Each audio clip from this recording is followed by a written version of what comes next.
हाय।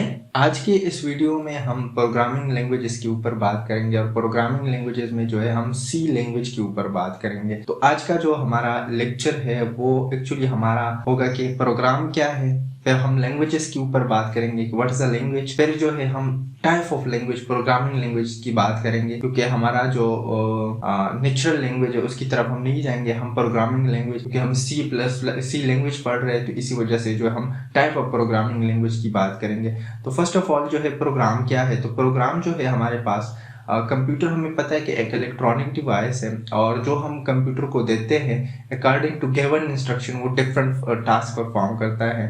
तो मैंने भी यहाँ पे लिखा है कि computer is an electronic device which perform different task according to the set of instruction which we provided. सही है। अच्छा, so the set of instruction given to computer to perform a specific task is called computer program or software। सही है।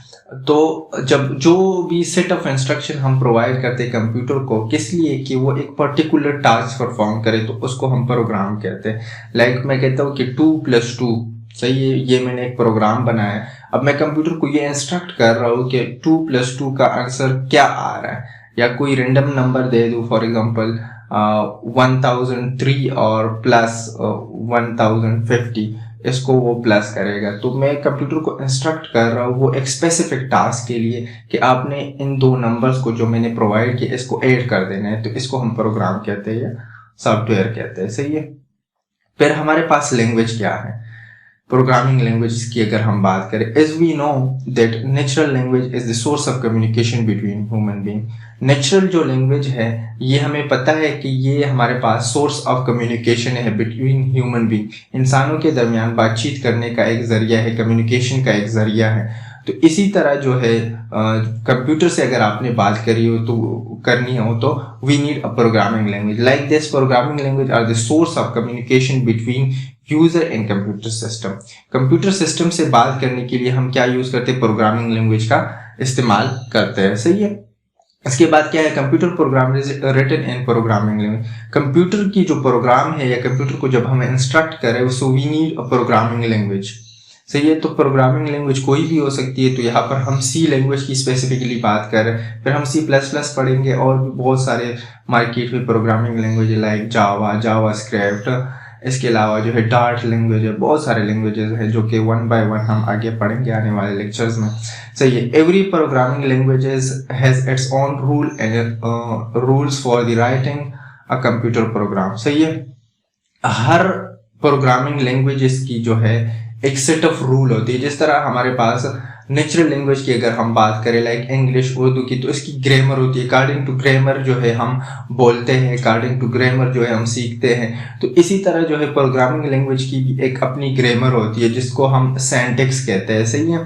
तो वो जो है जब भी हम प्रोग्रामिंग लैंग्वेज यूज करते हैं तो अकॉर्डिंग टू सिंटैक्स हम चलते हैं, अकॉर्डिंग टू द रूल्स हम चलते हैं जो हमें प्रोवाइड की होती है, जिसने लैंग्वेजेस बनाई होती है। सही है। फिर उसके बाद अगर हम टाइप ऑफ लैंग्वेज की बात करें, सो वी है ब्रॉडली अगर हम बात करें तो हमारे पास 2 type of language. The first one is natural language. Natural language जो है हमारे पास क्या है, इंग्लिश, उर्दू, चाइनीज, अरबिक, इस तरह जो है हमारे पास जो है ये नेचुरल लैंग्वेज है। और सेकंड नंबर पे आर्टिफिशियल या प्रोग्रामिंग लैंग्वेज जिसको ह्यूमन बीइंग्स ने बनाया है अकॉर्डिंग टू देयर नीड्स, या अकॉर्डिंग टू आप कह ले कि अपनी नीड्स के मुताबिक, या आप लोग कह सकते हैं कि अकॉर्डिंग टू जो उसको काम आ रहे होते हैं, जो वो काम परफॉर्म कर रहे होते हैं, तो उसी हिसाब से उसने डिज़ाइन किए होते हैं। प्रोग्रामिंग लैंग्वेजेस लाइक हमारे पास C++ है, सी है, जावा है, डार्ट है, पाइथन है। तो ये सारी जो है हमारे पास जो है, या डार्ट लैंग्वेज की अगर हम बात करें, स्पेशली फ्लटर के अंदर यूज होता है ऐप डेवलपमेंट के लिए। तो ये हमारे पास डिफरेंट लैंग्वेजेस हैं जो कि हम 1 by 1 पढ़ेंगे। तो मेनली अभी जो है हम इस पूरे कंप्लीट सीरीज में हम सी लैंग्वेज को टारगेट करेंगे। सही है। नोट आप लोगों ने क्या करना है, so here we will discuss programming language in detail. Now we will already, ये मैंने एक नोट लिखा है कि यहाँ पर जो है हम स्पेसिफिकली जो है हम प्रोग्रामिंग लैंग्वेजेस के ऊपर बात करेंगे। अब हमें ऑलरेडी प्रोग्रामिंग लैंग्वेजेस का पता चल गया, और तो अभी जो है हम क्या करेंगे, हम उसकी टाइप की तरफ चलेंगे कि प्रोग्रामिंग लैंग्वेजेस की कितनी टाइप्स है। तो type of programming languages, low level language and high level language. हमारे पास 2 कैटेगरी है, लो लेवल लैंग्वेज जिसको हम मशीन लैंग्वेज भी कहते हैं, और इसके अलावा जो है हाई लेवल लैंग्वेज जिसको हम प्रोग्रामिंग लैंग्वेजेस या C++ ह्यूमन अंडरस्टैंडेबल लैंग्वेज है। सही, machine language only understand by machine and high level language understand by human. सही है, तो ये ह्यूमंस के लिए बनाई गई है। So the first one is what is low level programming languages. Low level programming languages क्या है? The languages which are very close to machine are called low level languages. सही है, लो लेवल प्रोग्रामिंग लैंग्वेजेस वो languages है, अभी भी मैंने बताया, जो मशीन के साथ बहुत क्लोज है, जिसके ऊपर मशीन वर्क करता है, 0 and 1। हमें पता है कि every machine can only understand binary language which is the form of 0 and 1। सो ये हमारे पास लो लेवल लैंग्वेज कहलाती है। लो लेवल लैंग्वेज जो है इसको अंडरस्टैंड करना ह्यूमन बींग्स के लिए बहुत मुश्किल है, क्योंकि इसमें सिर्फ 0 और 1 पे काम चलता है। इसकी जब हम फिर कन्वर्जन करेंगे डिफरेंट चीज़ों की, हम जो है DLD में पढ़ेंगे, तो इसके अंदर जो है फिर आप लोग को पता चलेगा कि जब हम कंप्यूटर को कोई वर्ड देते हैं या अल्फ़ाबेट देते हैं या कोई सेंटेंस देते हैं, तो उसके पीछे जो है ये 0 और 1 में कैसे कन्वर्ट कर देता है, तो ये भी आप लोगों को समझ आ जाएगी। सही है। अच्छा, लो लेवल लैंग्वेज जो है it can only understood by machine. Machine जो है इसको अंडरस्टैंड करता है। इसके अलावा जो है अगर हम मशीन लैंग्वेज की बात करें या लो लेवल लैंग्वेज की बात करें, तो इसमें हमारे पास फर्दर 2 टाइप है, मशीन लैंग्वेज और असेंबली लैंग्वेज है। सही है, तो यहाँ पर जो है हम अगर मशीन लैंग्वेज की बात करें, तो मशीन लैंग्वेज जो है ये भी एक प्रोग्रामिंग लैंग्वेज है, लो लेवल लैंग्वेज है, जो जिसको हम बाइनरी लैंग्वेज भी कहते हैं, 0 and 1 फॉर्म में, जिसको ओनली मशीन अंडरस्टैंड करता है। सही है। अच्छा, फिर उसके बाद जो है it is a fundamental language for computer. हमारे पास जो बेसिक मतलब जिसको मशीन अंडरस्टैंड करता है, जिसको हम फंडामेंटल लैंग्वेज ऑफ कंप्यूटर्स कहते हैं, या एवरी मशीन, जो भी मशीन है वो 0 and 1 फॉर्म के ऊपर जो है काम करता है, बाइनरी लैंग्वेज के ऊपर काम करता है। It's very difficult to learn and use by humans. इंसानों के लिए लर्न करना और उसको यूज करना, यूटिलाइज करना, इट्स वेरी डिफिकल्ट। फिर उसके बाद क्या है, the program written in binary language does not need to translate the machine language because it is already in machine language. However, programs written in another language must be converted into machine language. सही है, तो हमारे पास क्या है कि जो programme हम बाइनरी लैंग्वेज में लिखते हैं तो उसको ट्रांसलेट करने की ज़रूरत नहीं है। हम कंपाइलर कंस्ट्रक्शन पढ़ रहे हैं, इसके अलावा जो हमारा एक और प्लेलिस्ट है कंपाइलर कंस्ट्रक्शन, के अंदर हमने डिफरेंट ट्रांसलेटर पढ़े थे। हमें पता है कि कंप्यूटर के साथ कम्युनिकेट करने के लिए हमें ट्रांसलेटर की ज़रूरत होती है, क्योंकि हम हाई लेवल लैंग्वेज में बात करते हो, computer understand only binary language, तो बीच में एक ट्रांसलेटर हम यूज़ करते हैं, या कंपाइलर होता है, इंटरप्रेटर होता है, असेंबलर होता है। सही, अगर आप लोगों को नहीं पता तो आप लोग जो है हमारी जो दूसरी प्लेलिस्ट है कंपाइलर कंस्ट्रक्शन की, वो देख सकते हैं। तो यहाँ पर पॉइंट ये है कि हमारे पास जो प्रोग्राम हम मशीन लैंग्वेज में लिखते हैं या हम जो है बाइनरी लैंग्वेज में जो है लिखते हैं, तो उसको ट्रांसलेट करने की ज़रूरत नहीं, क्योंकि वो डायरेक्ट मशीन लैंग्वेज है। तो ये हमारे पास एक और पॉइंट है। सही है। उसके बाद क्या है, a program written in machine language is machine dependent. Every type of program has its own set of rules for writing program in machine language. It means that program written for one computer cannot work on another computer. अच्छा, हमारे पास जो programme होता है जो हम machine language में type, ये machine dependent होता है। हर मशीन की अपनी आर्किटेक्चर होती है। तो इट्स मीन कि अगर हम कोई प्रोग्राम टाइप कर रहे हैं या कोई प्रोग्राम एक मशीन के लिए लिख रहे हैं, एक कंप्यूटर के लिए लिख रहे हैं, यहाँ पर हम कंप्यूटर की बात कर रहे हैं, तो एक कंप्यूटर के लिए फॉर एग्जांपल मैंने एक कोड लिखा, एक प्रोग्राम लिखा इन बाइनरी लैंग्वेज, तो ये उसी कंप्यूटर पे काम करेगा, दूसरे कंप्यूटर पे काम नहीं करेगा। तो ये मशीन डिपेंडेंट है। तो ये इसकी ड्रॉबैक है, क्योंकि हम जो है ऐसा कोई कोड चाहते हैं जो हर कंप्यूटर पे रन हो, तो फिर वो हाई लेवल लैंग्वेज की जो है स्ट्रेंथ जो है वो यही है कि वो मशीन इंडिपेंडेंट है। तो ये सिंपल सी बात है। अच्छा, फिर उसके बाद जो है हमारे पास असेंबली लैंग्वेज है। तो असेंबली लैंग्वेज जो है पहले ज़माने में जब बिल्कुल नई नई लैंग्वेज की कंसेप्ट आई थी और बाइनरी लैंग्वेज पे लोग काम कर रहे थे, तो उसी ज़माने में ये था कि उसको अंडरस्टैंड करना, यूटिलाइज करना, और दूसरी बात ये है कि मशीन डिपेंडेंट थी, मतलब एक मशीन के लिए हम डिज़ाइन करते दूसरे पे काम नहीं करता। तो इसके बाद जो है लोगों को, साइंटिस्ट को लगा कि ये बड़ा मुश्किल है ह्यूमंस के लिए, तो उसने एक न्यू लैंग्वेज इंट्रोड्यूस करवाई जिसको हम असेंबली लैंग्वेज कहते हैं। और असेंबली लैंग्वेज जो है हमारे पास, it is the extension form of binary language. इसके अंदर सिंबल ऐड किए गए, इसको हम symbolic form of binary language भी कह सकते हैं। So in the earlier computer, पुराने ज़माने के जो computer, it was very difficult to write program directly in machine code. Assembly language was developed to make programming task easier. हमारे पास किस लिए बनाई गई थी कि बाइनरी लैंग्वेज या मशीन लैंग्वेज जो है वो बहुत ज़्यादा मुश्किल था उसमें राइट करना, प्रोग्राम लिखना। तो इसकी वजह से जो है असेंबली लैंग्वेज आई कि प्रोग्रामिंग लैंग्वेज जो है या प्रोग्राम करना, कंप्यूटर को इंस्ट्रक्ट करना, ये थोड़ा सा इजी हो जाए। Assembly language is also low level language. Assembly language जो है ये भी हमारे पास एक लो लेवल लैंग्वेज है। फिर उसके बाद क्या है, it is easy to learn then machine language. Machine language के मुकाबले में ये बहुत ईजी है लर्न करना, सही है। फिर उसके बाद क्या है, to build system software and firmware we use assembly language. Firmware और सिस्टम सॉफ्टवेयर को बिल्ड करने के लिए हम असेंबली लैंग्वेज का यूज करते हैं, सही। लास्ट पॉइंट जो हमारे पास है वो हमारे पास क्या है, the program written in assembly language can not be executed by machine directly, it should be converted into machine language by a translator called assembler. अच्छा, जो प्रोग्राम हम असेंबली लैंग्वेज में लिखते हैं तो इसमें ये डायरेक्ट मशीन अंडरस्टैंडेबल है, लेकिन इसमें कुछ सिंबल ऐसे है जिसको हम ट्रांसलेट करते हैं with the help of assembler. Assembler एक ट्रांसलेटर है which convert assembly language into machine language, सही है।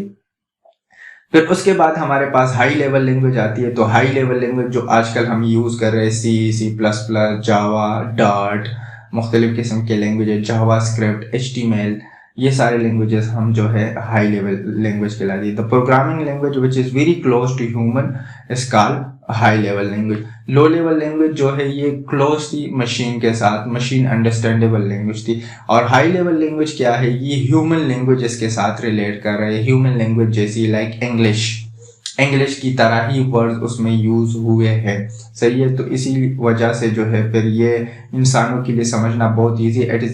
It is also called human understandable language. Human इसको अंडरस्टैंड कर लेता है, जल्दी पिक कर लेता है, तो इसी वजह से इसको ह्यूमन अंडरस्टैंडेबल लैंग्वेज कहते हैं। These language are English-like language. It means that program and set of instruction written in these languages are similar to the English language.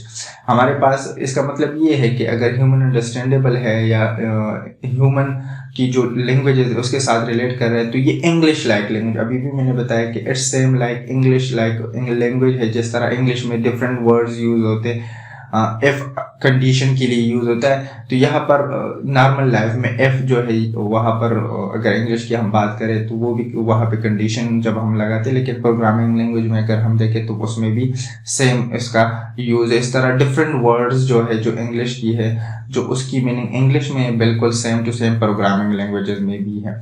तो इट्स मीन के अगर आप कोई वो लिख रहे, प्रोग्राम लिख रहे, कोई इंस्ट्रक्शन दे रहे कंप्यूटर को इन हाई लेवल लैंग्वेज, तो ये आप लोग अगर हाई लेवल लैंग्वेज में लिख रहे हैं तो ये बिल्कुल आप इंग्लिश लाइक वर्ड यूज करेंगे which is very similar to English, आप लोग कह सकते हैं, सही है। फिर उसके बाद क्या है, हाई लेवल लैंग्वेज और मशीन इंडिपेंडेंट।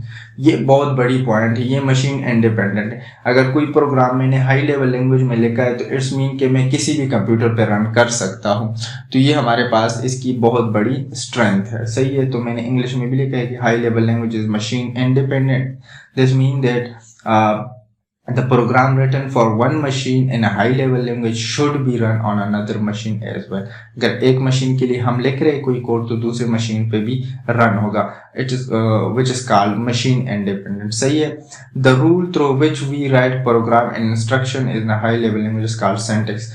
पहले भी मैंने बताया कि जब हम हाई लेवल लैंग्वेज में कंप्यूटर को इंस्ट्रक्ट कर रहे होते हैं तो उसके लिए अपना एक रूल होता है, एक तरीका होता है, एक ग्रामर होता है, उसको हम सिंटैक्स कहते हैं। अकॉर्डिंग टू सिंटैक्स हम चलेंगे और प्रोग्राम करते रहेंगे, सही है।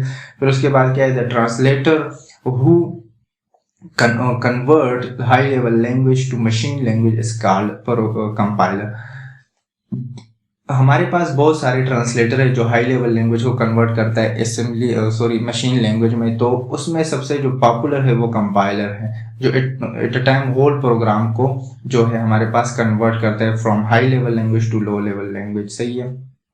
इस तरह जो है इंटरप्रेटर है लाइन बाय लाइन करता है, which is slow as compare to compiler. तो ये हमारे पास ट्रांसलेटर यहाँ पे यूज होगा हाई लेवल लैंग्वेज, क्योंकि हमें पता है कि मशीन या कंप्यूटर जो है वो ओनली अंडरस्टैंड करता है मशीन लैंग्वेज को। तो हमारे पास क्या यूज होगा, यहाँ पर एक ट्रांसलेटर बीच में यूज होगा जो कि कन्वर्ट करेगा हाई लेवल लैंग्वेज को लो लेवल लैंग्वेज में। लास्ट हमारा जो पॉइंट है some common uses of high level language जो है हम देखेंगे। सी लैंग्वेज कहाँ पे यूज होता है, ये जनरल पर्पस हाई लैंग्वेज। ये कुछ लैंग्वेजेस है, बहुत सारे लैंग्वेज, लेकिन मैंने कुछ की एग्जांपल ली है जो हम यूज करते हैं नॉर्मल लाइफ में चीज़ों के लिए, चीज़ों को बिल्ड करने के लिए, सॉफ्टवेयर बिल्ड करने के लिए, एप्स बिल्ड करने के लिए। तो हमारे पास सी लैंग्वेज जो है ये general purpose high level language programming है, जो डिवेलप की गई है किसके लिए, सिस्टम सॉफ्टवेयर बनाने के लिए, एप्लीकेशन सॉफ्टवेयर बनाने के लिए और ऑपरेटिंग सिस्टम डिजाइन करने के लिए। से C++ की अगर हम बात करें तो ये भी हमारे पास most popular high level language में आता है। अगर आपने कोई भी लैंग्वेज सीखनी है तो आप सबसे पहले हम C++ जो है ये सीखते हैं। सी को थोड़ा सा उसमें एक्सटेंशन जो है ऐड की गई है, वो उसका कंसेप्ट और बहुत सारे कंसेप्ट है, तो एक्सटेंशन फॉर्म ऑफ सी आप लोग कह सकते हैं। थोड़ा सा सिंटैक्स उसका चेंज है। सही है। अच्छा, उसके बाद जो है ये बनाई गई है C++, इससे डेवलप हम करते हैं system software, application software mainly हम बनाते हैं। जावा की अगर हम बात करें तो जावा जो है ये नेटवर्क प्रोग्रामिंग और वेब पेजेस डिज़ाइन करने के लिए हम यूज़ करते हैं, और मोबाइल ऐप्स के लिए भी हम इसका यूज़ करते हैं। अगर हम पास्कल की बात करें तो ये it is the oldest technology और oldest language, high level language आप लोग कह सकते हैं। Use for scientific and business purposes, business और साइंटिफिक पर्पस के लिए यूज होता है। बेसिक बहुत पुराने ज़माने में आई थी, और ये हमारे पास किस लिए होती थी कि अगर आपको प्रोग्रामिंग का बेसिक जानना है, इस तरह इसके नाम से पता चल रहा है, तो ये बिगिनर्स के लिए थी। तो बेसिक जानने के लिए हम बेसिक सीखते थे। तो ये इसका जो फुल फॉर्म है बेसिक, वो फुल फॉर्म ये है कि all purpose symbolic instruction code. अच्छा, ये किस लिए यूज होती थी? It is use for beginner to learn the basic concept